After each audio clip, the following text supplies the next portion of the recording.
Boa noite, pessoal. Eu estou aqui para falar sobre alguns assuntos bíblicos. O principal assunto bíblico que eu quero falar hoje é a maneira que a maioria dos pastores pregam. E essa maneira, ela influencia a mente, a fé daquelas pessoas que realmente não leem a Bíblia. Ela não entende, não lê, ela vai na igreja no domingo e o pastor chega, faz uma pregação e todo mundo fica assim maravilhado, né? E hoje eu quero falar sobre Elcana, Ana e Penina. Porque a maioria das pregações que a gente tem nos templos, né? O pastor começa a pregação da seguinte maneira: e Ana estava no templo de Siló, e estava lá aos prantos, balbuciando, e o Elias, que era o sacerdote, achou que ela estava bêbada, foi lá falar com ela, que não podia ficar gente bêbada nas áreas do templo, e ela confessa ao Elias, que era o sacerdote, né? Que era o sacerdote da época, que ela não estava bêbada, ela estava balbuciando, chorando, pedindo a Deus que lhe concedesse um filho. Mas aí que chega o ponto principal: todo mundo aplaude o milagre de Deus, mas não presta atenção porque não leu. E aquele negócio, né? Conheça a verdade e a verdade vos libertará. Se você vai na igreja, escuta uma pregação, mas você não conhece a Bíblia, como é que você sabe se você está sendo desviado ou não? Lembra o que Paulo disse? Lúcifer pode aparecer para você como anjo de luz, pregar o evangelho que ele conhece, porque ele conhece a Bíblia toda, e com uma palavra só te desviar. É tipo assim, é como se um avião decolasse do aeroporto de Guarulhos e o cara tá indo para Nova York, mas no cálculo da rota dele, de saída, ele errou um grau. Esse grau, ele vai se ampliando, e o cara, em vez de acabar em Nova York, ele pode acabar em Seattle. Entendeu? Então, o que acontece? Vamos voltar ao assunto da pregação, que a gente tem que prestar atenção. E prestar atenção é ler a Bíblia. Se você não lê a Bíblia e você vai na igreja, ou se você é aquele tipo de pessoa que abre uma página da Bíblia para ler, achando que Deus te direcionou ali, isso, desculpa, meu amigo, é tudo balela. É muito raro isso acontecer, tá? Então vamos voltar para o assunto de Ana, Elcana e Penina. Mas para voltar para esse assunto, eu tenho que voltar para vocês as margens do Jordão, o que Deus disse para Josué e Moisés. Ele disse para Josué e Moisés que nesta terra prometida, todas as pessoas, tudo será frutífero. Ou seja, toda mulher engravidará, toda mulher terá filhos, todo homem vai ser fértil, vai dar frutas e vai dar tudo mais. Só que se você notar, quando os pastores começam a contar a história de Ana e Penina, ele sempre começa, né,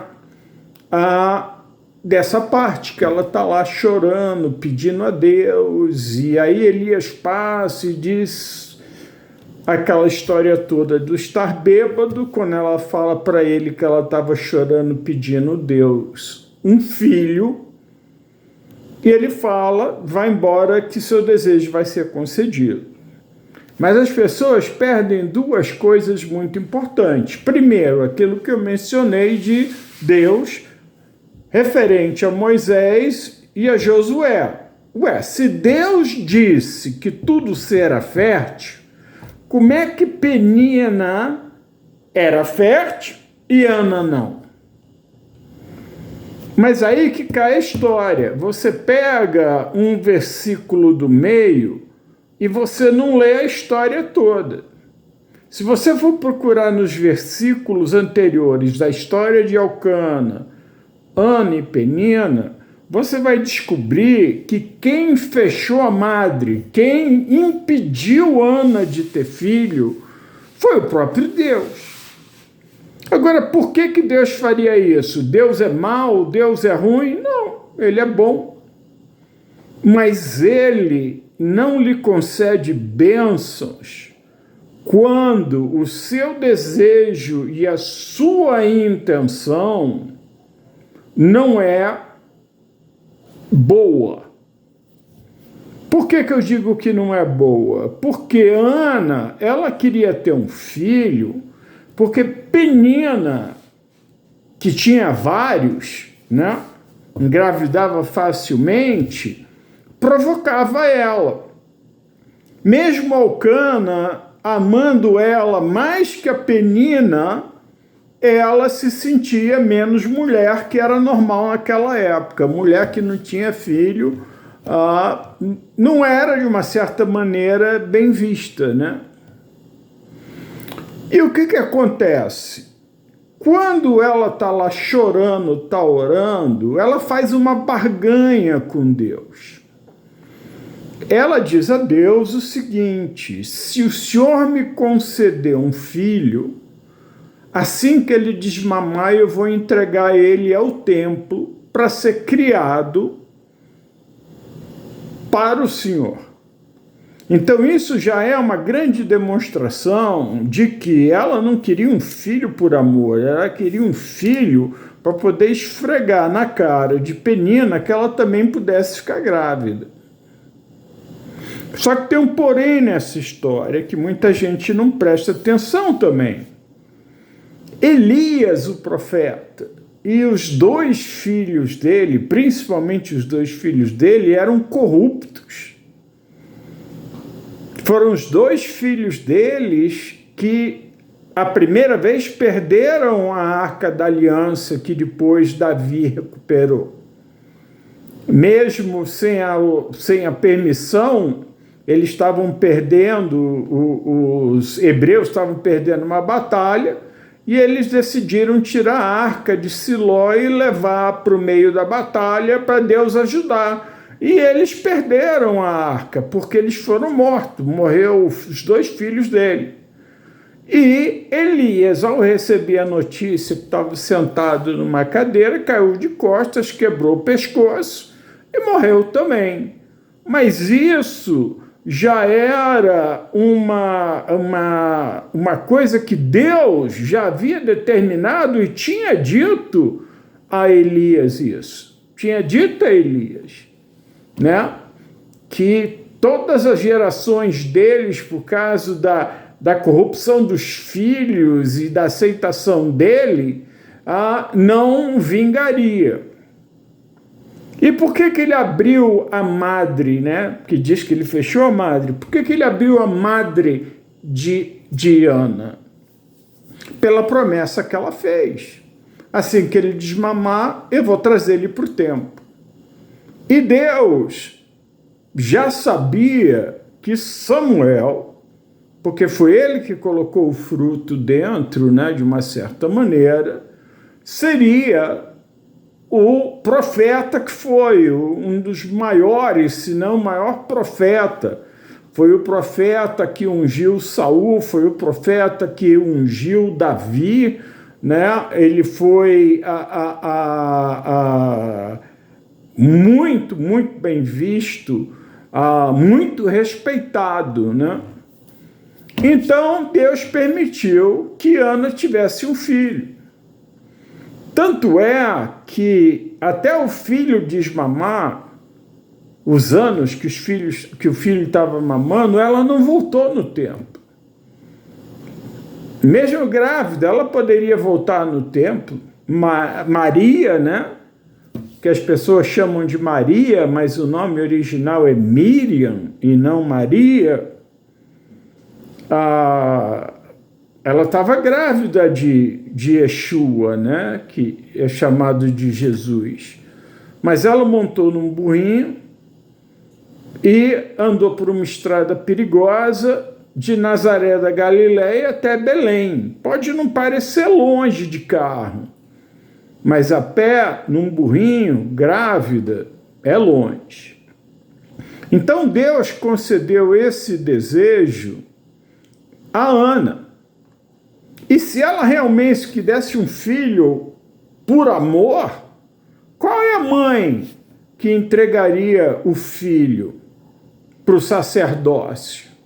Ela só queria provar para Penina que ela podia ter filho, né? Ela teve outros filhos depois, né? E filhas, porque Deus abriu a madre dela. Mas Samuel não. Samuel, assim que desmamou, ela voltou ao templo e entregou a Elias, né?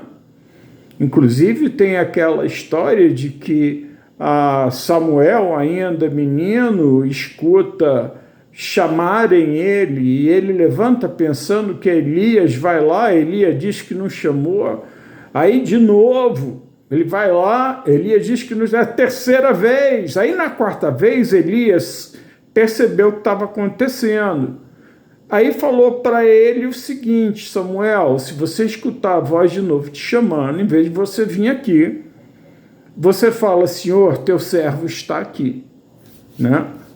E o que eu menciono é isso. A pessoa pode ter uma interpretação errada da Bíblia, quando a Bíblia não é pregada num todo. O cara pega um versículozinho e transforma aquele versículo numa história que ele quer, mas não a verdadeira história.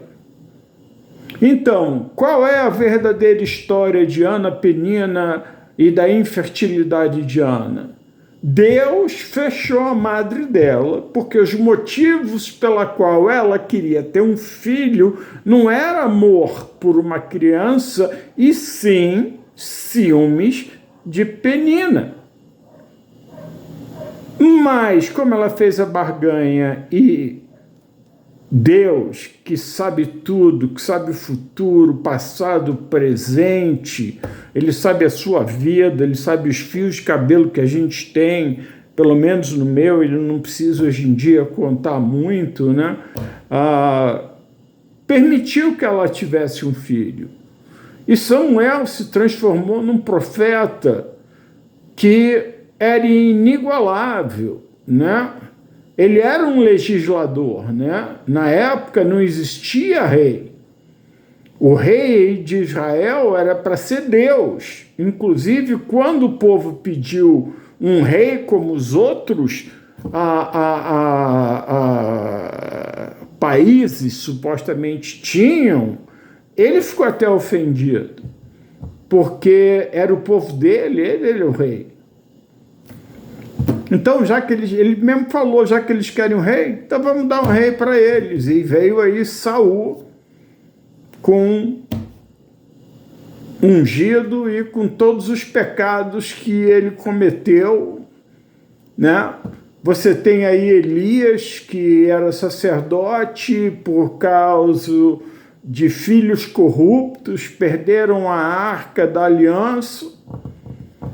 Porque aquele negócio é igual quando Deus mandou os hebreus invadirem as montanhas e eles foram lá e acharam que eram gigantes, grandes, que não conquistariam, e voltaram.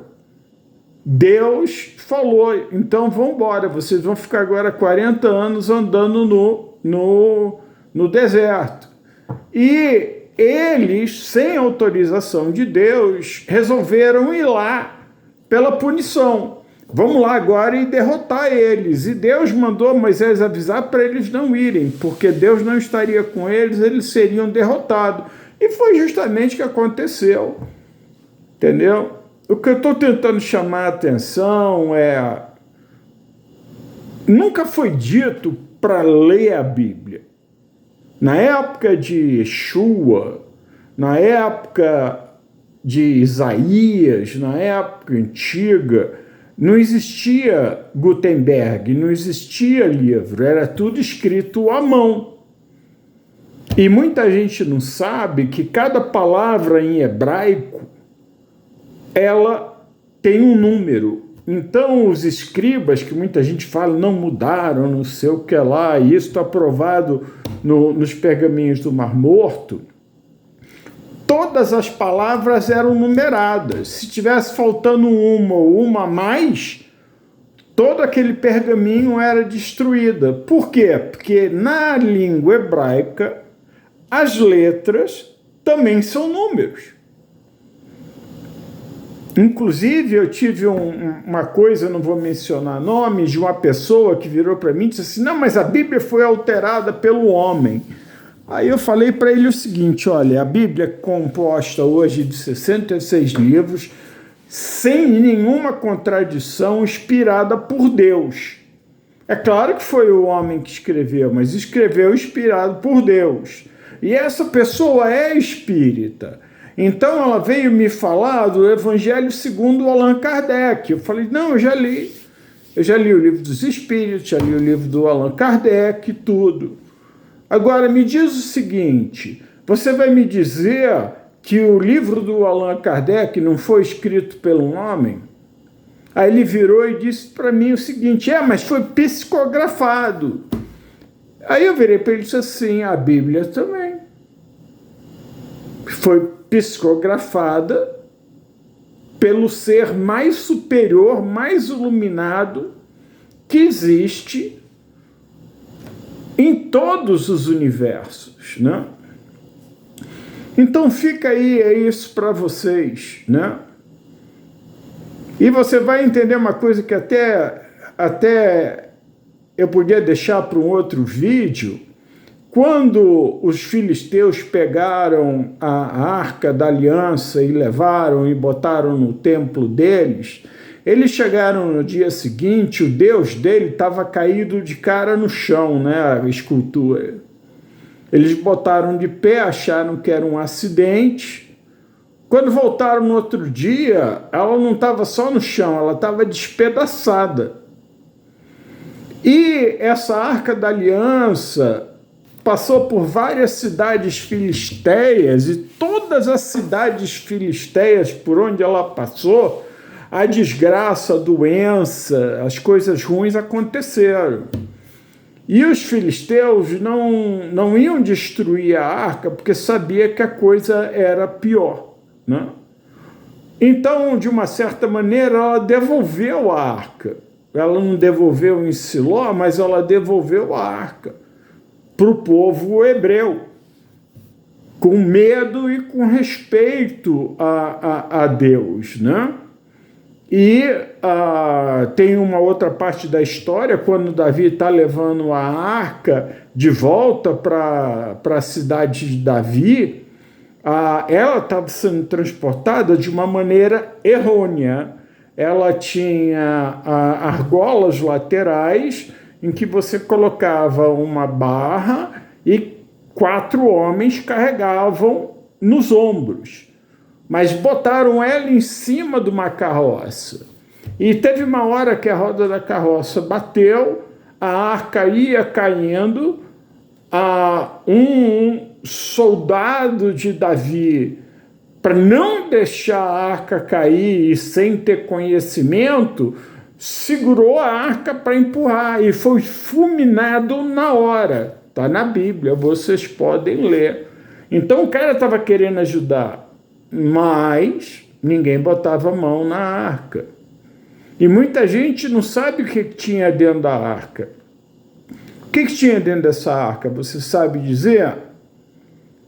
Ela tinha os 10 mandamentos, as pedras dos 10 mandamentos, né? O bordão de Arão que floresceu, aí você tem que voltar para a história, quando Moisés nomeou Arão sacerdote, que os outros idosos ficaram revoltados, achando que ele estava dando preferência para o irmão, e Deus fez o seguinte: olha, eu quero que vocês botem de cada chefe, de cada tribo, cada idoso, o seu cajado dentro do templo. E eu vou mostrar para vocês, eu como Deus, quem eu quero que seja o sacerdote supremo. E quando chegaram no outro dia, o cajado de Abraão tinha florido. Imagina isso, uma bengala florir. E a outra coisa que tinha dentro era o maná, que era o alimento de Deus, que inclusive Jesus menciona, né? Que ele agora era o maná. É por isso que ele diz: você vai comer da minha carne, que era o pão asmo, e beber do meu sangue, que era o vinho, né? Era a comunhão. E para o povo judeu, tomar sangue, por isso que muitos saíram de perto, porque não entenderam, era pecado. Você não podia comer nenhum animal enforcado, sufocado, e nenhum animal que tivesse sangue, né? Você tinha que tirar todo o sangue. Então, tipo assim, galinha, molho pardo, pela Bíblia é proibido, né? Porque o sangue representa a vida. Mas por hoje vamos ficar nisso.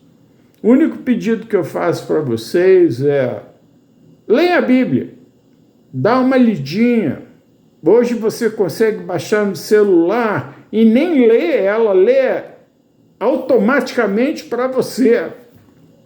Porque se você vai numa congregação, se você vai num templo e você não conhece a palavra de Deus, como é que você sabe que aquele pastor que está ali não está te desviando? Né? Eu estive recentemente numa igreja.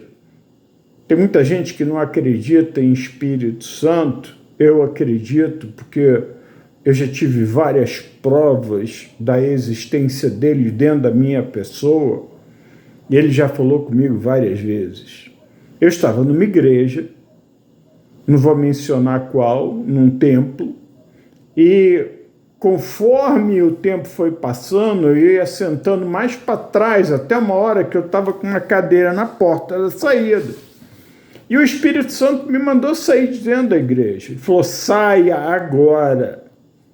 E eu saí, parei na porta da igreja e ele me disse a seguinte coisa: há 2000 e poucos anos atrás, Yeshua, Jesus, entrou no templo de Herodes, fez um chicote de cordas e quebrou todas as bancadas de cambista, de venda de animais, de tudo, e disse que a casa do Pai não era mercado.